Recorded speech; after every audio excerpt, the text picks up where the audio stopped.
Hello students. तो semiconductor physics electronics में case study का क्वेश्चन आया हुआ है 511। फर्स्ट क्वेश्चन में था RMS value of output voltage through full wave rectifier. उसका आंसर वी नॉट बाय √2 करवाया था आपको। इनपुट भी यही थी, आउटपुट की आरएमएस वैल्यू भी यही थी। अब आया क्वेश्चन फुल वेव रेक्टिफायर के ऊपर ही है। दोनों ऑप्शन दो क्वेश्चन करवा रहा हूं, सेकंड और थर्ड। पहले थोड़ा सा बेसिक सा समझ लें।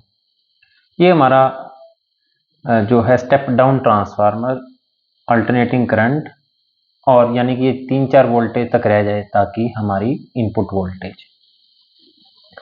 तो यहां इसको सेंटर टैप भी कहते हैं क्योंकि इसके सेंटर से हमने एक कनेक्शन लिया होता है आउटपुट के लिए फुल वेव रेक्टिफायर। तो होता क्या है, एक बार ऊपर वाला डायोड D1 D2 के with respect to forward bias होता है तो हमें आउटपुट मिलती है RL के क्रॉस।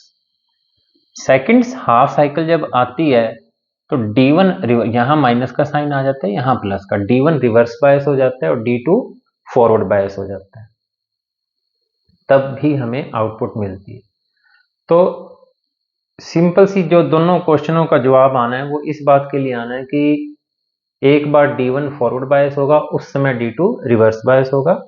तो इकट्ठे दोनों फॉरवर्ड बायस या रिवर्स बायस नहीं होते और हमें आउटपुट कुछ इस तरीके की मिलती है। एक बार D1 में से मिलती है, एक बार D2 में से। ये हमारा इनपुट सिग्नल है alternating current.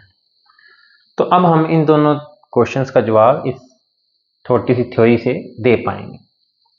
In a full wave rectifier the current in each diode flows for complete cycle of the input cycle. नहीं, एक बार एक में से फ्लो करता है, दूसरे में से नहीं फ्लो करता। ईच डायोड की बात हो रही है।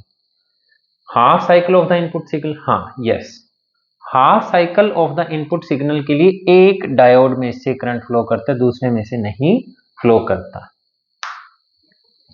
Less than half cycle of the input signal,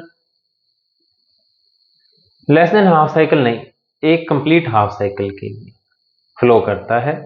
only for the positive half cycle of input signal, वो हमारा था हाफ वेव रेक्टिफायर होता है। अगर होता तो ये जवाब बनता था कि हाफ वेव रेक्टिफायर में हाफ तो मिलता है अपने को और ये वाला गायब हो जाता है। तो फुल वेव रेक्टिफायर में दोनों बार आउटपुट मिल रही है। Half cycle of the input signal के लिए एक diode forward bias. In a full wave rectifier the current in each diode flows for half cycle of the input. Half cycle के लिए इसमें करंट फ्लो करता है और हाफ साइकिल के लिए इसमें से करंट फ्लो करता है। तो सेकंड थर्ड है वैसे क्वेश्चन केस स्टडी का। In a full wave rectifier both diode are forward bias at the same time. नहीं, पहले मैं बता चुका हूं, एक फॉरवर्ड बायस होता है और एक रिवर्स बायस होता है। Both diode are reverse bias, no. One is forward bias and other is reverse bias at the same time, yes.